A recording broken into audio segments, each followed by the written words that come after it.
Hello everyone, we are Group 3. Today, we will introduce two papers regarding competitive dynamics. Paper 1, The Simplicity of Competitive Repertoires, an empirical analysis. Competitive repertoires are the set of market actions used by an organization during a given year to attract, serve, and keep customers. There are at least three related aspects of competitive repertoires. Range is the total number of types of market-oriented actions taken by a firm. Concentration is the degree to which repertoires tend to be focused on just a few key types of act. Finally, dominance is the extent to which a firm relies on its single most common type of action, to the exclusion of all other. Competitive simplicity will be influenced by two essential factors. First, it will be a function of search incentives that induce managers to look for and embrace additional ways of competing. These may take the form of poor performance and other sources of threat and uncertainty. Second, competitive simplicity will be a function of managers' knowledge about the different ways of competing. This knowledge will be enhanced by prior experience with various competitive methods and by exposure to a diversity of rivals and clients. Good performance can decrease the incentive to search by boosting managers' confidence in their favorite activities and thus narrowing their range of active concern. Conversely, a breadth of competitive experience provides managers with knowledge about many different forms of rivalry. External sources include market diversity that combats simplicity by increasing managers' knowledge about a wide range of competitive options. By contrast, environmental growth or munificence may lull managers into complacency and discourage search activity, including firms to focus on a few favored competitors. Finally, environmental uncertainty may stimulate search and combat simplicity. Good performance tends to attenuate search behavior. Hypothesis 1. Past performance will be positively associated with competitive simplicity. Rivals who had concentrated on fewer modes of competition will be less aware of the potential of alternative methods and may lack the knowledge to implement them. Hypothesis 2. A recent history of broad competitive experience will be inversely related to competitive simplicity. Older organizations will have had the time to build confidence in favorite tactics. To develop the specialized skills and programs necessary to implement these tactics. Many young firms, by contrast, are still groping to find their way and have not yet developed the formulae, routines, and political commitments that discourage tactical variety. Hypothesis 3a. The age of an organization will be positively related to competitive simplicity. Certainly, most large firms have in place the finances, people, and routines to implement more complex competitive repertoires than their tiniest rival. The vulnerability of small organizations, by contrast, may motivate them to be on the lookout for both threats and opportunity. Hypothesis 3b. The size of an organization will be positively related to competitive simplicity. A diverse environment can be a rich medium that discourages simple repertoires by giving managers knowledge about different ways of competing. In contrast, companies that deal with relatively few competitors and customers will have a narrower range of experience and possibly narrower mental models. Hypothesis 4. The diversity of the market will be inversely related to competitive simplicity. Growing markets will present organizations and their competitors with a picture of munificence. On the other hand, tough competition brought on by declining demand may create problems for a firm and its rival. Hypothesis 5. Market growth will be positively related to competitive simplicity. When markets are altering in ways that are hard to understand or predict, managers may need to hedge their bets with a diverse set of competitive methods and employ more comprehensive business strategies. Hypothesis 6. Market uncertainty will be negatively related to competitive simplicity. By concentrating resources and attention on the important activities, firms are able to allocate their efforts effectively and become adept at performing the most pressing. Firms with simple repertoires may more easily synchronize the efforts of their like-minded departments. Hypothesis 7. Competitive simplicity will have a negative relationship with subsequent performance.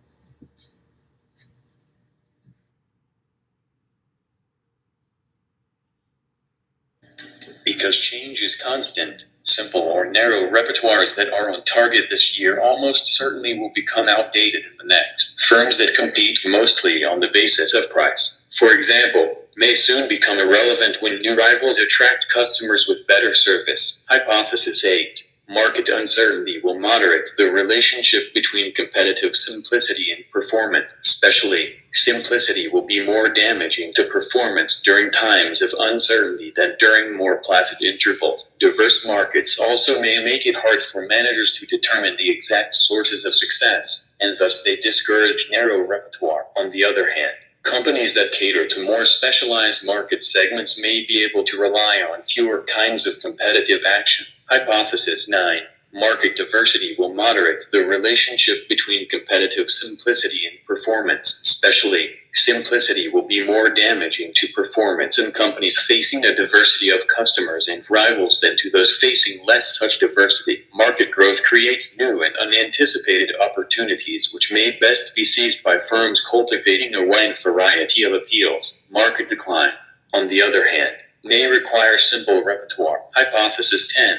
Market growth will moderate the relationship between competitive simplicity and performance. Especially, simplicity will be more damaging to performance during periods of market growth than during periods of market decline. Method.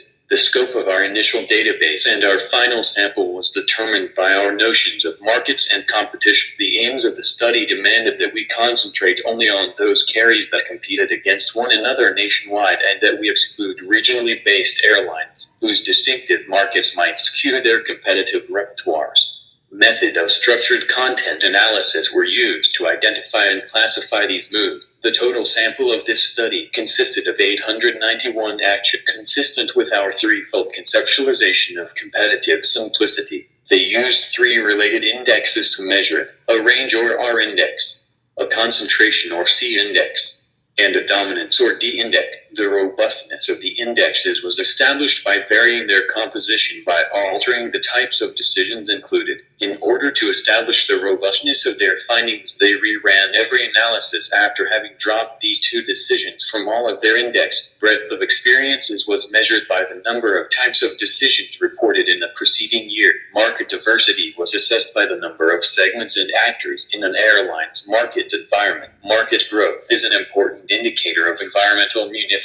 Paper 2. Sources and consequences of competitive inertia. A study of the U.S. airline industry. This paper investigates the causes and consequences of competitive inertia in the U.S. airline industry. Competitive inertia refers to the level of activity that a firm demonstrates in altering its competitive stance. It reflects the number of market-oriented changes a company makes in trying to attract customers and outmaneuver competitive inertia pertains to major strategic and more minor tactical types of actions, both of which are essential components of all competitive arsenals. Tactical actions might include price changes, advertising campaigns, and incremental product or service adjustments. Strategic actions may include major facilities expansions, mergers and acquisitions, strategic alliances, and important new products or services. The literature on organizational change, learning and decision-making suggests three essential classes of factors that underlie organizational action, and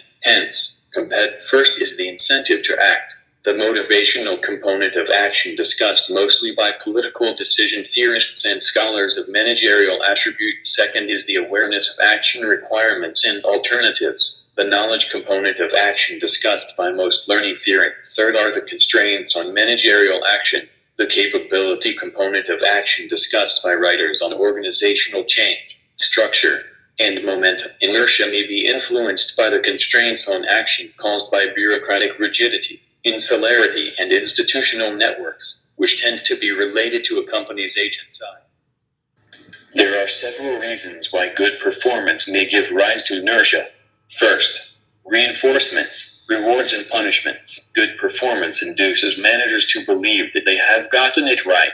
It makes them reluctant to change. Poor performance, by contrast, widens the gap between managerial aspirations and achievements and thus motivates remedial action. Second, scanning and search. Success may be interpreted as a sign that less vigilance and less environmental scanning or search are required, and this attitude can blind managers to the need for action. Failure, by contrast, provides managers with an incentive to scan their environments to find out what is wrong. Third, power, politics, and managerial attributions. Success creates corporate cultures that make company or departmental leaders into power centers, into heroes with the status and resources to perpetuate both their stewardship and their policies. Success thus makes power self-perpetuating, and this dampens new competitive initiative. Poor performance may induce tactical changes, as these are generally easy to make, entail few reversals in policy, and thus create little embarrassment. Hypothesis 1a. For tactical actions, performance in the recent past will be positively associated with competitive inertia. Such strategic decisions also may signal changes in policy that violate the preferences and reverse the fortunes of those in power. Strategic decisions will thus be less responsive to performance erosion than tactical decisions. Hypothesis 1b. For strategic actions, performance in the recent past will not be related to competitive inertia. The opposing arguments above suggests that there is no clear relationship between tactical actions and market growth. Tactical adjustments may be no more motivated by an expanding than by a declining market. Hypothesis 2a. For tactical actions, market growth will be unrelated to competitive inertia, but strategic actions, especially those involving costly improvements to facilities, major expansions, or corporate acquisitions and joint venture, will be far more likely when the growing market provides some basis for optimism. Hypothesis 2b. For strategic actions, market growth will be negatively related to competitive inertia. Market diversity exposes the organization to a great variety of ideas and events, some of which may prompt exploration and change. By contrast, organizations that compete in a narrow market against similar competitors or that have only one type of customer confront a more sterile and homogeneous learning environment, one that may foster inertia. Hypothesis 3. Market diversity will be negatively related to competitive inertia. Awareness of alternative ways of competing may be influenced not only by current conditions in the marketplace but also by managers' past experiences in taking action. Organizations that recently have implemented many competitive initiatives are apt to be less inertial than those that have taken only a few actions. Hypothesis 4. The level of recent competitive activity will be negatively related to subsequent competitive inertia. Older firms are said to be especially apt to rely on precedent and to use entrenched formal routines and bureaucratic procedures. Size, too, can breed inertia. Very large firms are often protected from competition because of their advantageous institutional contacts. Smaller, more vulnerable organizations, by contrast, must be constantly on the lookout for threats and opportunities, and this will prevent them from stagnating. Hypothesis 5. Competitive inertia will be positively related to an organization's age and size. Performance consequences of inertia.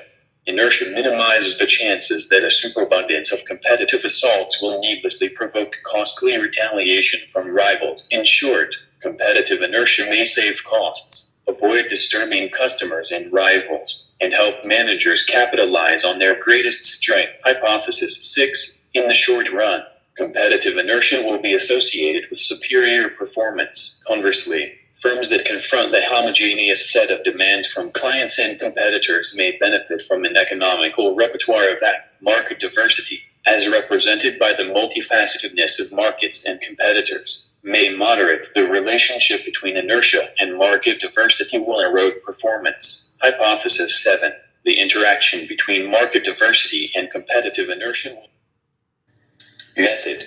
For practical research purposes, it is impossible to examine each and every action taken at all levels within an organization. An extensive 8-year review of every issue of Aviation Daily was conducted to document 21 types of competitive moves in the category: changes in price, promotional activities, product line or service changes, distribution channel alterations, market expansions, vertical integration, intra-industry mergers. The total sample consisted of 963 actions. Competitive inertia. The index must be weighted to adjust for differences in the average frequencies of the various types of market-oriented decisions. Pricing decision, for example, are far more common than hub creation of decision, tactical, and strategic actions. In some cases, strategic actions represent a major departure from industry norms. 7 kinds of actions were deemed to be strategic: mergers and acquisitions, hub creations, feeder and inter-industry alliances, new services, frequent flyer programs, and new airline purchases. Tactical actions were defined as not involving significant long-term commitments of fixed assets and were deemed to have a less permanent impact on the firm. Performance. Profitability and cost indexes of performance are also less relevant, as this study looks only at external, market-oriented actions, not internal operating decision, environment, and organization. To establish robustness, we also assessed experience using simply a count of the number of types of actions made by a firm in the preceding year. Market diversity was measured by a composite index assessing the number of different airports served by each airline and the number of competitors faced by each airline. Market growth was measured by the level of growth in total industry business volume, an indicator of the degree to which new markets or niches are opening up. Age and size. Firm age was measured in years, and size was simply the natural log of the number of full-time employees. Discussion and conclusion. The literature on organizational change, learning and decision-making suggested that competitive inertia would be a function of alternatives and constraints on action. It is important to bear in mind that the performance implications of inertia seem to be very much a function of the environment. The greater its competitive diversity, the less salutary the effects of inaction. That is our presentation. Thank you very much.